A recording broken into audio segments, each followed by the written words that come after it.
they did not do dawah. Today, the Muslim leadership is saying that, oh Muslims, educate yourself into the field of technology, into the field of science, into the field of mathematics, and you will progress. I swear by Allah, remember my Muslim brothers and sisters, mark my words, and in the future, these words will be remembered. Whenever Muslims try to achieve any success without Quran being their base, Allah made them suffer seriously. They suffered.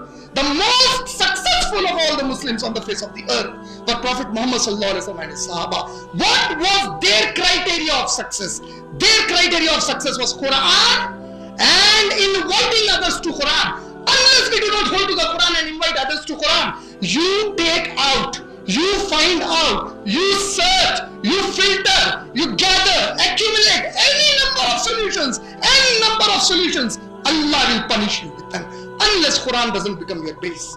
And unless this does not enter our mind and brain that you are a community made for the purpose of Islam, not for the purpose of the progress of this materialistic world. Unless this mindset does not change, more and more suffering will come to us.